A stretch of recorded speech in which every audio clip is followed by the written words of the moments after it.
43 सीटों में आप इम्प्लीमेंट करा दिए, 547 सीटों पे इम्प्लीमेंट करा दीजिए, या जो और जगह राज्य में विधानसभा चुनाव हो रहे हैं वहाँ इम्प्लीमेंट करा दीजिए। इन्होंने कहा नहीं हम सेंसस लाएंगे, डिलिमिटेशन करेंगे और फिर इसे हम आगे बढ़ाएंगे। कि उन्होंने एक तरफ तो कहा हम बिल लागू करना चाहते हैं और दूसरी तरफ उस बिल की आड़ में डिलिमिटेशन करना चाहते हैं, यानी अपने मन मुताबिक बिना सेंसस कराए विधानसभाओं को काटना बांटना। और उसके परिणाम हम लोगों ने तमाम विधानसभाओं में देखे हैं। दलित वर्ग की महिला, अल्पसंख्यक वर्ग की महिलाओं की भागीदारी सुनिश्चित होनी चाहिए और प्रत्येक दल में होनी चाहिए। तो हमारी तो यही मांगे, हम तो महिलाओं को चाहते हैं कि आगे बढ़ें।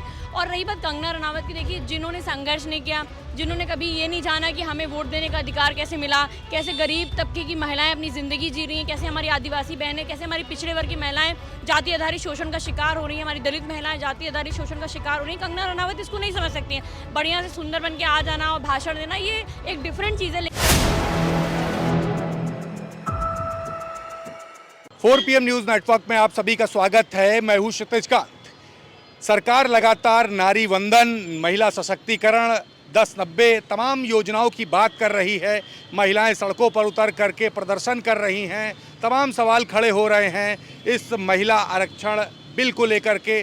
33% रिजर्वेशन की बात हो रही थी, जिसका अध्यादेश पास होना था। कहा जा रहा है कि 2023 में जो पारित हो गया है उसका संशोधन बिल था, लेकिन ऐसे तरीके से एनडीए सरकार भुना रही है कि मानो सारी गलती विपक्ष की ही हो। आपने देखा तमाम वीडियोस सोशल मीडिया पर वायरल हैं, जिसमें सपा सुप्रीमो अखिलेश यादव की बात की जाए, राहुल गांधी की बात की जाए, डिम्पल यादव की बात की जाए या बात की जाए प्रियंका गांधी, सभी यही कह रहे हैं कि पहले सेंसस क्लियर हो जाना चाहिए, उसके बाद इस पर कार्रवाई हो। लेकिन कोई भी कार्रवाई सही ढंग से नहीं की गई और उसके बाद एक बड़ा हंगामा मचा दिया गया। हमारे साथ बात करने के लिए इस समय पूजा शुक्ला जी हैं। इस पूरे मामले को कैसे देख रही हैं? पहले पूरा जैसे ही बिल गिरता है या क्लियर नहीं हो पाता, तुरंत ही 10 मिनट के अंदर पोस्टर संसद भवन में, वो अगले आधे घंटे के अंदर समाजवादी पार्टी कार्यालय का 6 से 7 महिलाओं से घेराव करा दिया जाता है। कैसे देख रहे हैं इसको? पूरी भारतीय जनता पार्टी अपने खिसकते हुए जनाधार को देखते हुए बौखलाई हुई है। पूरी भारतीय जनता पार्टी चाहती है कि कैसे हम महिलाओं को गुमराह कर लें, क्योंकि सबसे पहले अगर आपको याद होगा, जब भारतीय जनता पार्टी की सरकार नहीं थी तब ये लोग कहते थे कि हम रोजगार देंगे, उन्होंने युवाओं को गुमराह किया। अब फिर उसके बाद इन्होंने कुछ किसानों की आय दोगुनी कर देंगे वो बोला। उसके बाद इन्होंने बोला कि अब हम महिलाओं को आरक्षण देंगे। पूरे विपक्ष ने 2023 में जब ये बिल लाया गया, पूरे विपक्ष ने और सत्ता पक्ष के साथ खड़े होकर के ये कहा कि महिलाओं को सुरक्षा मिलनी चाहिए, महिलाओं को उनका हक और अधिकार मिलना चाहिए और इस बिल का हम समर्थन करते हैं। लेकिन जैसे ही भारतीय जनता पार्टी की सरकार इस बिल को पास करा लेती है तो उन्हें लगता है कि अरे पूरे विपक्ष ने तो हमारा साथ दे दिया, तो ये मुद्दा कैसे बनाए। 2024 में भी हमने कहा कि आप बिल लेके आए हो, आप इसको इम्प्लीमेंट करा दीजिए। 543 सीटों पे आप इम्प्लीमेंट करा दिए, 547 सीटों पे इम्प्लीमेंट करा दीजिए, या जो और जगह राज्य में विधानसभा चुनाव हो रहे हैं वहाँ इम्प्लीमेंट करा दीजिए। इन्होंने कहा नहीं हम सेंसस लाएंगे, डिलिमिटेशन करेंगे और फिर इसे हम आगे बढ़ाएंगे। अचानक से 2 साल बीत गए, इन्होंने कोई भी उस बिल पर कुछ भी काम नहीं किया, कोई भी बात नहीं करी उस बिल के ऊपर। अचानक से बिना नोटिफिकेशन जारी किए इन्होंने ये बोला कि हम इस बिल को लाना चाहते हैं और सबसे बात करना चाहते हैं और सबको एक विशेष सत्र में बुला लिया।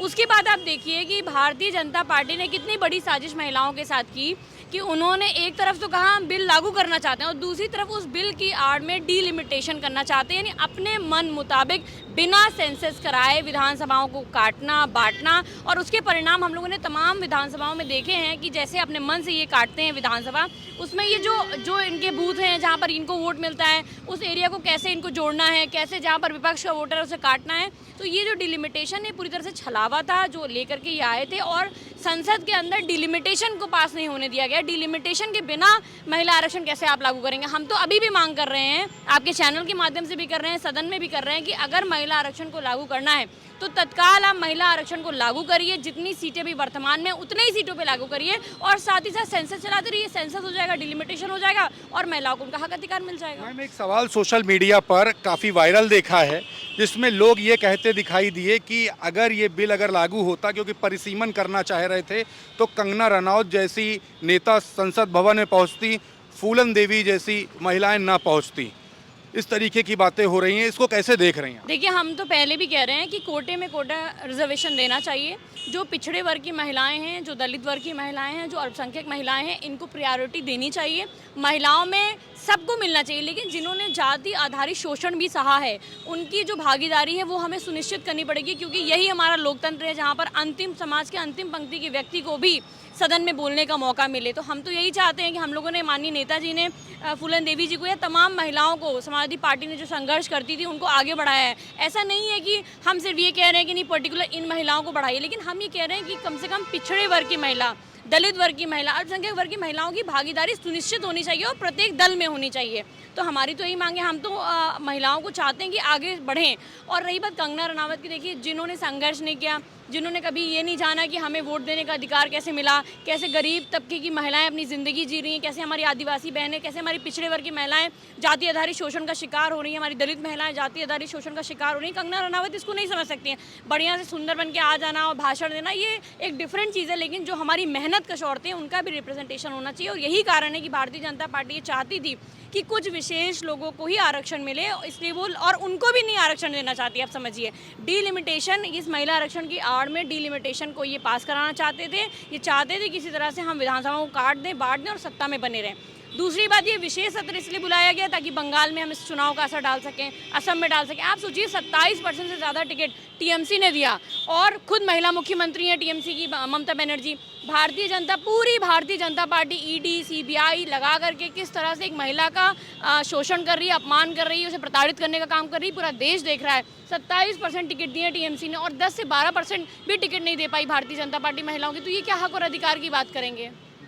एक सवाल मैम और है, तमाम महिलाओं को भारतीय जनता पार्टी प्रदर्शन के लिए लेकर आई गाड़ियों में भर करके, और वहाँ पे जो प्रदर्शन कर रही महिलाएं हैं उनको ही नहीं पता है ये रिजर्वेशन बिल जो है वो है क्या। जब उनसे सवाल पूछा गया, कैसे देख रही हैं इसको, क्योंकि कुछ लोग ये भी कह रहे हैं ये महिलाओं कहीं ना कहीं अपमान भी है कि उनको आप ले तो आए, लेकिन जब सामने जब प्रेजेंट करना हुआ तो उनको ये चीज़ पता ही नहीं है, उनको अवेयर ही नहीं किया गया। देखिए, माननीय श्री अखिलेश यादव जी ने पहले ही कहा कि आपको महिलाओं को पहले समझाना पड़ेगा कि ये बिल क्या है, और इस बिल के बारे में लोगों को जब आप बताएंगे तभी जागरूकता फैलेगी।